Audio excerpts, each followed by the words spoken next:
Hey everyone, and welcome to Digital Symptoms, the podcast where we diagnose what's happening at the intersection of health and your phone screen.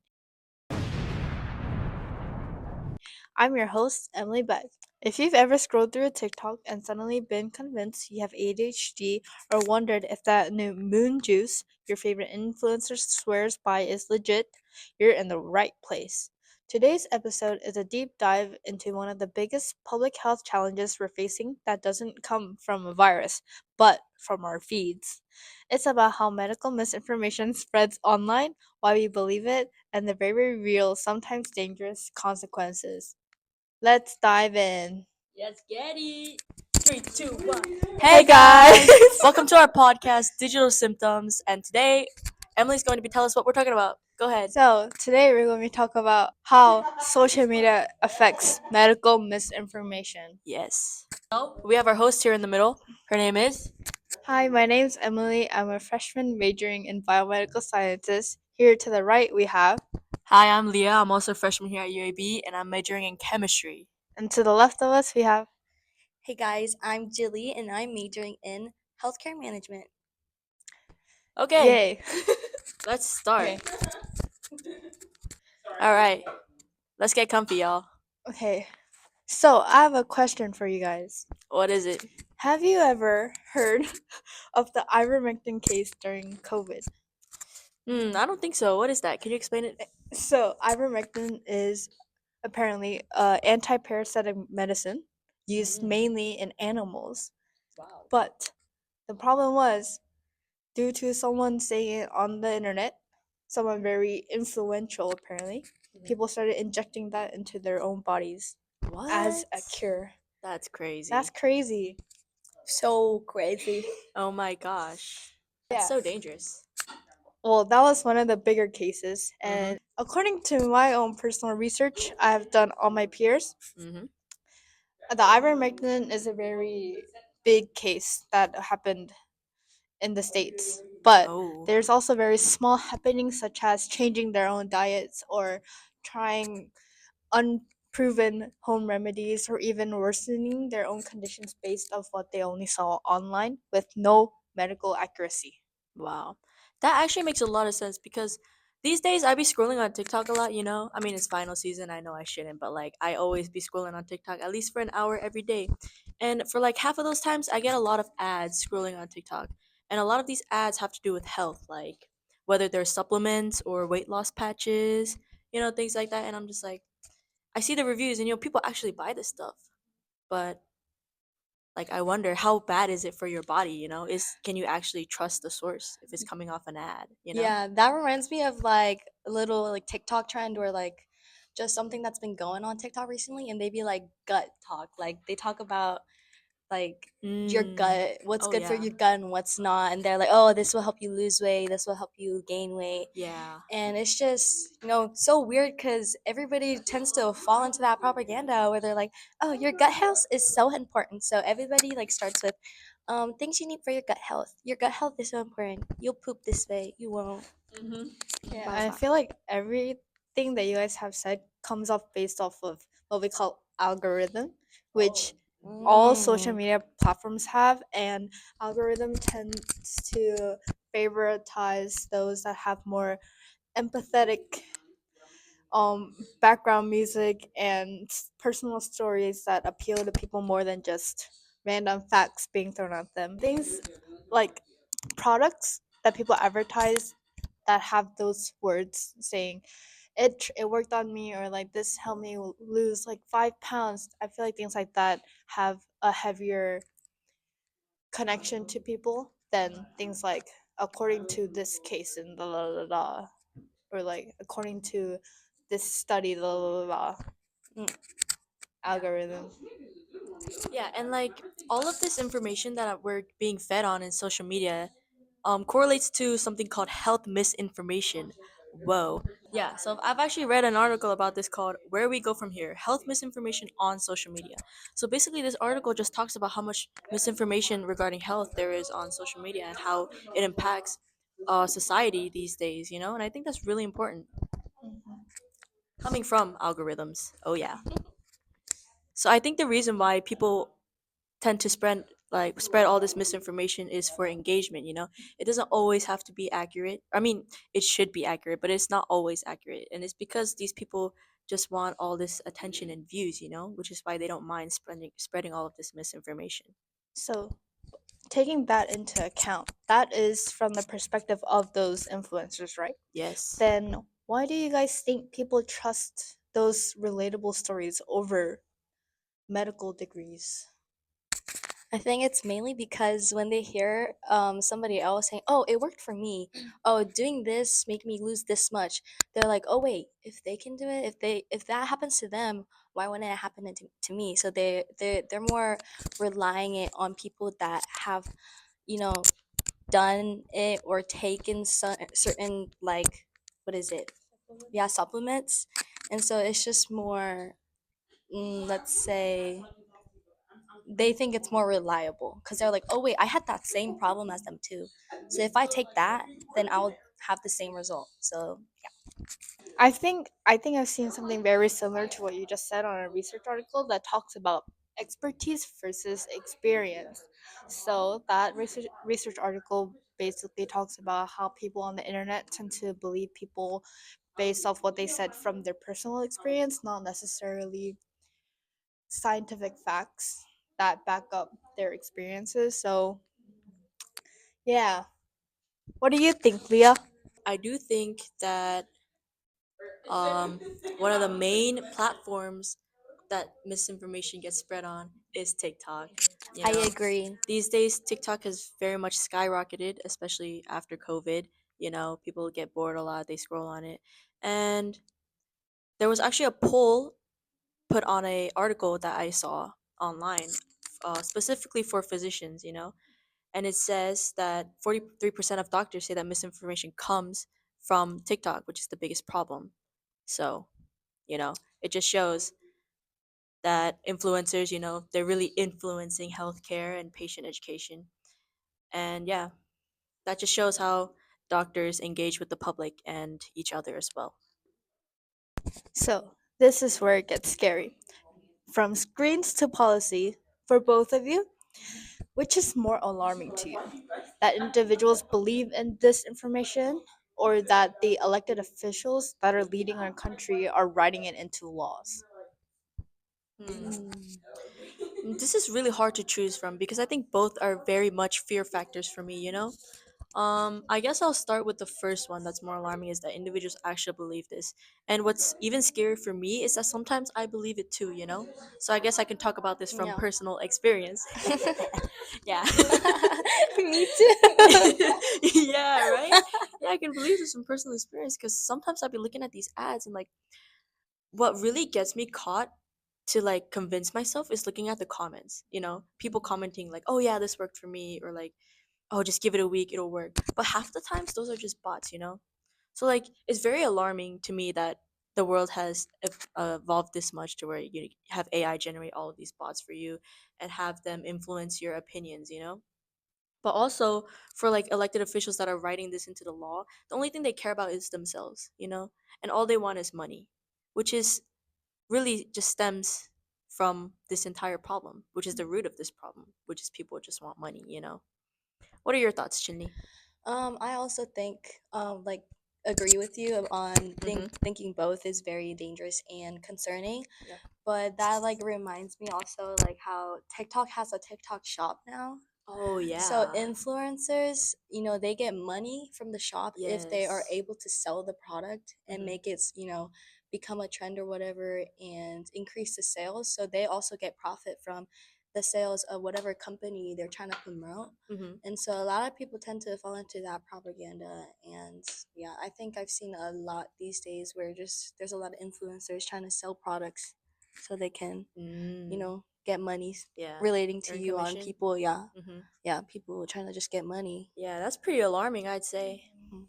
Both sides, for surely. Yeah, I think I think the one that's more alarming for me though is the fact that individuals actually believe in it. yeah, It's because that's what fuels this entire problem, you know, are the customers, consumers. I agree. Oh yeah, for sure. All right, moving on. Okay. So far, we focused more on what's actually happening in the real world and what we've witnessed. But Hmm. now, let's talk more about our individual Experiences, experiences. yeah. Yeah.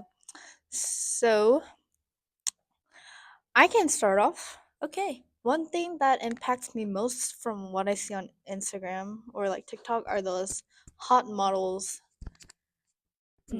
that advertise certain like what supplements specifically for women's hormones or Hmm. like things to get rid of like certain fats that only women can have Yeah. around like the lower body, you know? Hmm. Like so-called the pooch. Oh no, the pooch, my Yeah. biggest enemy. Whoa.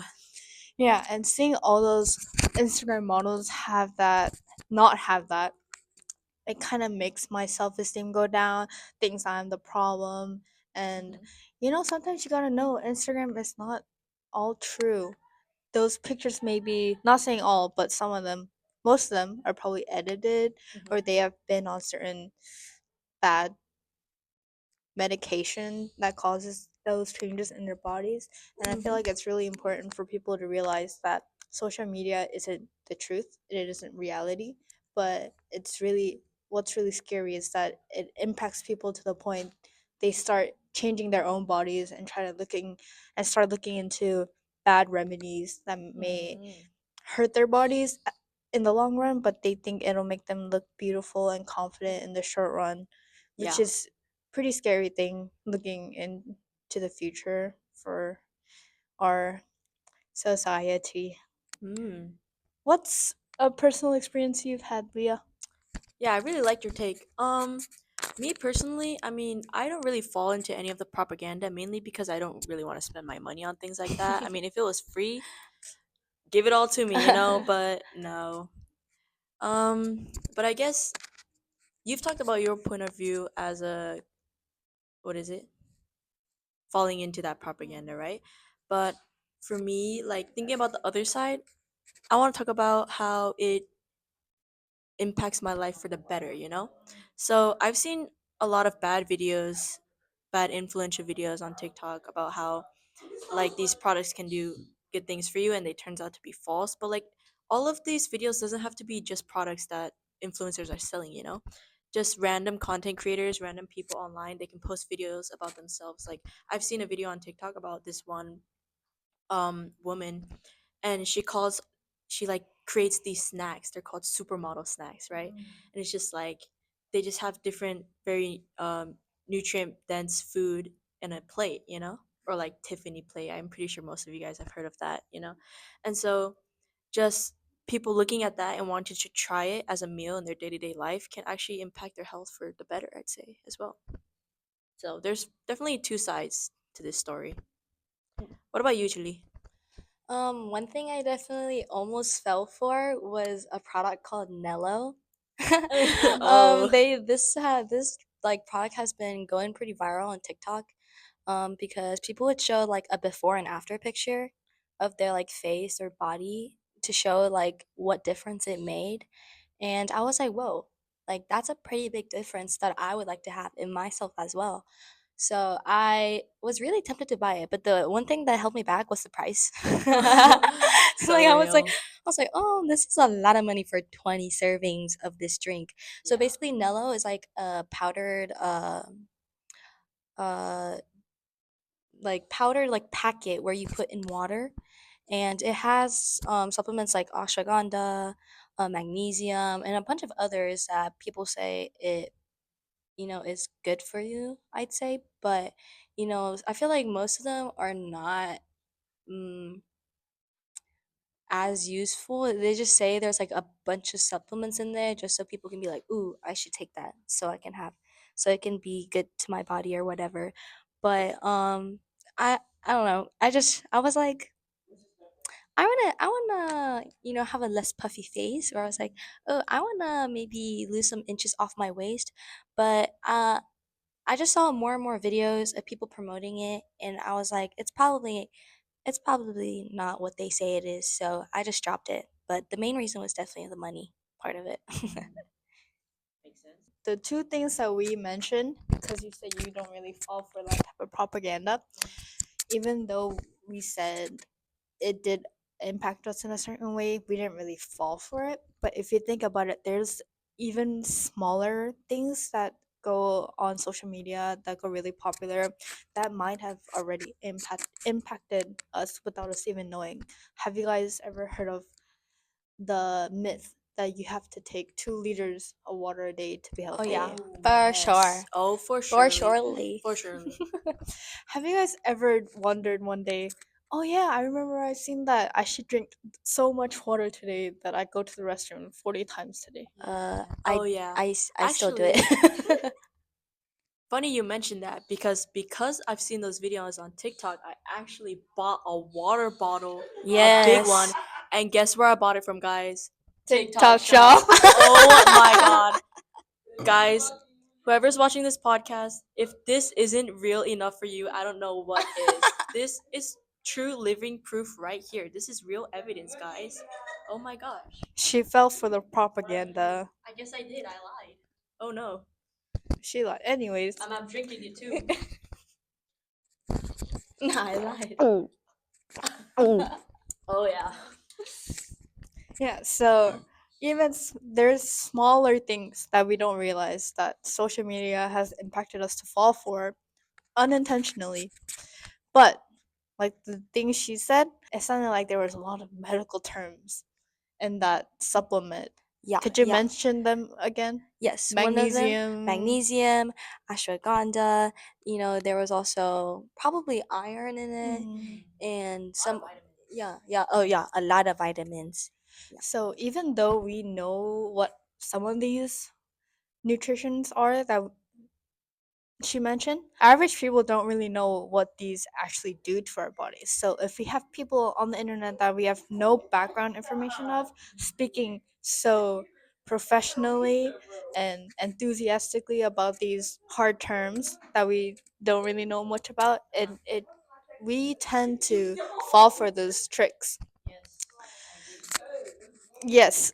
So connecting that to another idea, have you ever realized that half or majority of these people talking about these supplements or health facts or tips and tricks on losing weight and such are not even medical professionals? They're just random people without no degree in health on the internet yapping. Getting paid. For Yeah, I've the definitely money. noticed that. Oh, take it away, Chinli, of course. Go ahead. No, I just said for the money. Yeah, Oh, it's oh, that's true. for the money. Yeah. Oh, okay. So far we have talked about how social media is actually negatively impacting medical misinformation that's been going around. But does this really mean doctors should start being on social media and being more active on social media? Because there have been certain popular and scholarly sources that have been saying there are actually bigger risks to doctors being active on social media than not. What are some of those risks? So, according to this article talking about urologists and social media, there are big risks of doctors experiencing doxing, which is getting their personal information leaked to the public, or oversimplification of medical information that may actually have bigger risks than influencers talking about certain things on social media. Hmm. What do you guys think? Do you guys think doctors should even be on social media, or should they take their place in hospitals and stay there? Well, for me, I think that it's definitely helpful for them to be on social media. I think it could be a really big benefit, but the reason why a lot of doctors aren't on social media is because they're afraid of what's gonna happen to them. Like I've known, or I've definitely seen a couple videos online of doctors coming onto social media and like sharing their information, but then they've like gotten fired from their jobs or like they've received a lot of backlash because of their professional field, you know? Mhm. And I think that's why when people do come across a video on their For You page that has to do with like doctors talking or commenting about something is why it attracts so much attention. It's because it's so rare for an actual professional to, speak on certain topics. That actually reminds me of an article of this percentage of 24. 24% of doctors like having a fear of losing credibility, and that's like one of the reasons why they like or not to be on social media, because they want to make sure that people trust them, so they tend to be scared to go on social media sometimes. Now that I've heard your guys' perspective on that problem, let me ask a slightly different question. So, how would having a friend or someone close to you affect how you act upon certain medical information exposed to you in real time? By that, I mean if, like, I was an anesthesiologist and I was telling you something, something, something, would my professional background have an impact on how you react to the things I tell you? Oh, Jilly? 100%. If I had a friend who was a dentist and they're like, oh, this will cause, you know, gum discoloration, I would 100% consider their background of their degree and be like, oh, really? And I would 100% trust them, because I do that with connections of my parents. My parents have friends, or, just people that they know that have health professional like degrees. And they're like, oh, this person said that this is good for you, or oh, this person said to do this and this if this happens. And we definitely just tend to trust and agree them because of their background of what they studied. What do you think, Leah? I also agree with what you said, Chinli. Like that, I wouldn't have any doubts if like my friend who was a doctor told me certain things that could benefit me. Like, for instance, if my friend was a dentist, and they like recommended me like certain toothpaste, like, oh, this toothpaste is bad for you. This one has xylitol, so you should use this toothpaste. I'm like, Mm. oh yeah, I'm definitely throwing away all my toothpaste and buying new ones. So for surely that would 100% affect how I think. I also think that because I okay, one of the biggest concerns we as 18-year-olds have, I think, is skin problems like Mm.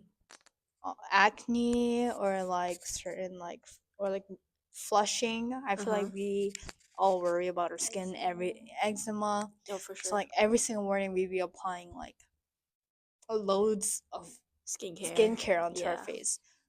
So I feel like our biggest weakness would be if like a dermatologist came up to us and been like, "This is good for all skin types." For sure. I feel like that no matter under $50, we'd all go and get it. Mm-hmm. So yeah, I think it's not like we're gonna fall for all medical professionals around us that tell us things, but it's like things exclusively that are on our minds more often than others. It's more likely for us to fall for that. Oh, for surely. Yeah. While we're on the topic of other things social media has exposed to us, what do you guys think about or have experience about self diagnosis? Such as mental problems or just any diseases that have been very oversimplified on the internet that you may have thought, wait, do I have that? What do you think, Chili? Yeah. Yeah, I definitely think this is a huge problem nowadays, just because of how people post about all their problems on social media, and just because a lot of young kids as well are exposed to the social media that people post. It tends to really alter like their thinking and brain of, oh wait, I think I have that same problem as well. So for instance, like what, ADHD, where people are like, oh my gosh, I have ADHD because I can't focus, I'm doing this and this and that. And what's a symptom that ADHD has? Like a symptom? Yeah, what's a good symptom you'd say? Like not being able to focus, like Not thinking about random topics all the Yeah, thinking time. about random topics or not being able to focus. I feel like a lot of people can have that problem of having a hard time to focus. Like, I feel like that's very common throughout people. But when they see oh, I have that one symptom, they start to look into it, and they sort of to like, I think it hits like placebo effect on them, to a point where they become to like have more and more symptoms of ADHD. So they think it's okay to like act a certain way because they have ADHD. Like I had a lot of friends in high school. Not gonna name anybody, but I know there was like a lot of, or not a lot, but some friends that were just like, "Oh, I have ADHD, so I can't do this and that." They would make a bunch of excuses of, whatever symptom they have or what, condition they had, and they would just make it an excuse to however they were acting. So they were like, "Oh, sorry, I forgot because I have this." Or they're like, "I just act like this because of this and this and that." When in reality, they never really had a doctor or somebody who has like, a professional degree telling them that they do have it. If that makes sense. I think that's really crazy, Chinli, what you said, because I've never heard of people actually using it like as a real excuse for them. So before I was actually, professionally diagnosed, I used to say all the time, like, oh yeah, I think I have ADHD. But like I never said it as an excuse like to get out of something. Like, oh, I couldn't do this because I have ADHD. Like I wasn't always so, how should I say it? Sure of myself, Mm. and I never really took it that seriously or like used it as an excuse that seriously. It was just something that I joked around about. Yeah, I also think, yeah, so I also think people self-diagnosing themselves of ADHD, it may seem like a very slight problem, but it actually isn't, because it gets to a point and then some people start actually thinking they do have it and start acting a certain way based off of symptoms that they saw on the internet. And to a certain extent, it can be all fun and jokes, but it gets to them at one point. But going past ADHD, I think the biggest thing people have been self-diagnosing themselves with is anxiety, Mm. because I think there's a very fine line between people having being just anxious all the time than getting diagnosed with actual anxiety, because anxiety is a very serious disorder where people can't control their emotions, can't control their actions, causing it to act a certain way in private or in person.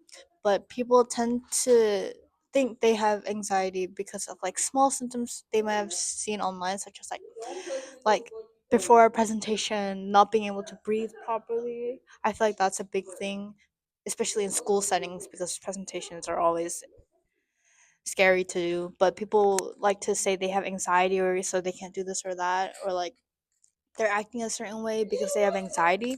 But if you look into it, none of them are actually diagnosed with anxiety. Hmm. So I feel like self diagnosis is one of the biggest issues we've had with social media affecting types of medical misinformation. So yeah, I also another thing, I think a lot of people self-diagnose themselves with certain things is because they want something different about themselves. Like, attention. yeah, It's their way attention of and grabbing something different about attention. themselves. Like I also saw not only do they do anxiety, but something that some another thing that a lot of people do is like tics. I had I Yes. had a friend in high Yes. school, well, not really my friend, but she definitely did not have tics before. Like I've known her since freshman year, and she was, you know just a character, normal, nothing really too off about her. Yeah. But she was one of those people that tend to like, Crave attention. yeah. And I remember out of nowhere, like a year or so after, she started to like have these outbursts of like random like sayings or like just randoms like I don't know how to Oh my explain god. it. Like I can't even do it, That's but so embarrassing. yeah. Like they'd be like, "Sorry, I have ticks." They'd be like, "Oh, I Oh. have ticks. I'm sorry." And I'm like, I feel like ticks don't look like that, but obviously I can't say anything. Yeah. But that's definitely another one because I Mhm. remember like at the time people were, posting awareness of ticks, Uh-huh. what it can do. Some people think it's funny because obviously, ticks can make certain people say something funny. Like, Uh-huh. sometimes it makes them curse or say something out of pocket and they think it's funny and they're like, "Oh, I have ticks. I'm sorry." Just so, like to make it okay. So I definitely Mhm. think that girl did the same thing as well, because she wanted to have those little outbursts and like, "Oh, I'm sorry, like that's just my ticks, ha ha ha," Mm. just trying to make something special about herself. Wow. If she posted that on TikTok, I think she would 100% get canceled for that. I think instead of calling it tics, like you just have like vocal stims that you'd say, you know? Like for me, I have a lot of things that I say, you know, that I get from TikTok. Like intrusive thoughts or Yeah, very something. much intrusive thoughts. But, I always let them out. Yeah. But I never say that they're tics, you know? Yeah. Yeah. Yeah. I would never go that far. Yeah, it was like a really big problem. Well, I definitely thought it was a big problem when I saw them doing that. I was like, that is a medical condition that people Yeah. cannot control, and they're That's acting so like they weird. do that. I've also had this one friend that kept saying she had eating disorder. Oh, It was oh, like, this one's bad. yeah, I don't know what it was called, but like it was something like that. Mm, But like she could, I don't know. She just said she didn't have a diet, and she's like, I think I have an eating disorder. But I was close with her parents at one point, so I asked if she's okay, and she was like, she never mentioned that to us and stuff like that. mm, So I don't know if I can say this, but I found out she was just like at school she would eat at home, but like at school, she would like eat and then she would throw it up and then say it's because of her eating disorder. But I found out years later in like end of middle school, like around COVID, that she was making it up and it was all just for attention. But eventually, apparently, she ended up getting some sort of eating disorder because throwing up is very bad for your stomach because you have mhm, acids that come up and that really destroys your organs. So apparently, she ended up getting some type of disease or mhm, illness, causing her to become super skinny. She couldn't eat after mm. that. So I feel like, Yeah, yeah, I feel like lying it's gets to very a big. point. Yeah, it gets to a point. Yeah. But nowadays, after COVID, we see more of that on social media, Hmm. which causes us to like we're humans, we feel empathy, so even if it's a lie, we can't help but feel sorry, Yeah. want to help support, or like if it's something good, we can't help but want to copy that and have that ability. So we might try to like buy some product that actually does nothing, but we think does fall for the placebo effect that everyone Yeah. falls for. Coming to a conclusion of our digital symptoms podcast, Hmm. what is one piece of medical misinformation that you wish will never come back to the surface of this world? You think it's so bad, it should never be a thing anymore. Hmm. That's a pretty hard one, actually. I don't really know.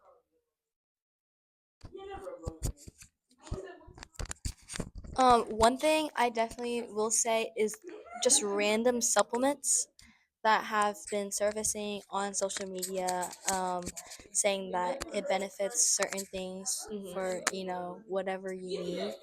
Because I mean, we're on this world and we're given stuff that we Hmm. can eat and we can live off of, and just make ourselves become healthier. I don't think That's we true. necessarily need Uh huh. supplements 100% unless we have like some kind of condition where we are Hmm. like missing something. So I think that's Yeah. definitely one of the ones I wish that didn't really Yeah. surface.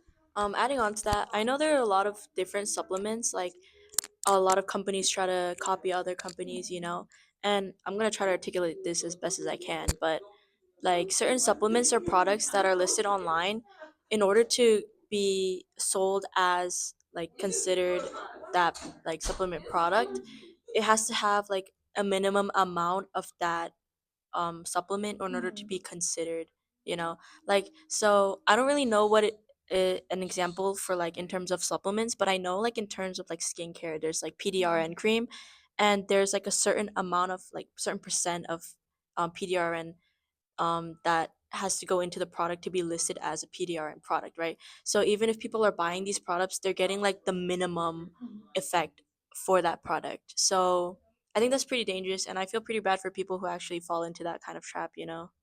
So I really hope, those kind of products disappear. I also agree with that. I think products that you either intake or put onto your body that are Hmm. advertised through social media are extremely dangerous. It can be extremely dangerous. So I also think those are some of the things that should stop coming up on the internet. For surely. Yeah. Next is what's a way What do you think is a way for people to stop falling for the algorithmic Like propaganda. propaganda, or like the way platforms are designed to use their algorithms to like influence or like get to people's minds? Well, I definitely think the main thing is if you yourself see a problem or something that you don't really like about yourself, like you can change that about yourself pretty easily through, any type of hard work. I definitely think um it's not that hard to, change something about yourself. You just really need to set your mind and body into it really instead of falling for these easy ways of, losing weight or becoming fit or anything in Mhm. general. Just I definitely think there are just more original ways of doing that. So that's one thing.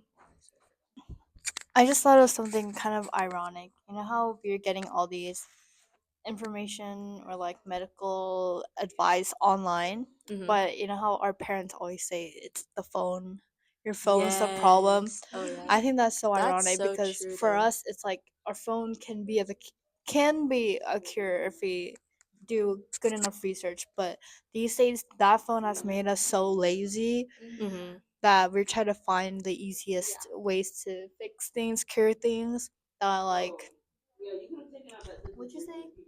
Like, we try to look for, The easy way out. yeah, the easy way out, easy remedies. Yeah. So, yeah. That's so true. Yeah. What a revelation. Oh yeah. I just want to mention how ironic I think that is. Yeah, that's very ironic. What about you, Leah? Um I don't really have any advice. I guess I'll just say what I do. Mm. Um like I don't even really know how to explain what I do. I just ignore it, you know? I think it's very important to have a strong mindset of I can do this without this, you know? Do your So, research. yeah, please do your research and just have confidence in yourself, you know? Mm. You don't need all of these extra things to feel better about yourself. You can put in the work and you can make it through and you can do it, you know? Yeah. Don't worry about what other people think. Just think about yourself, work on improving yourself, love yourself.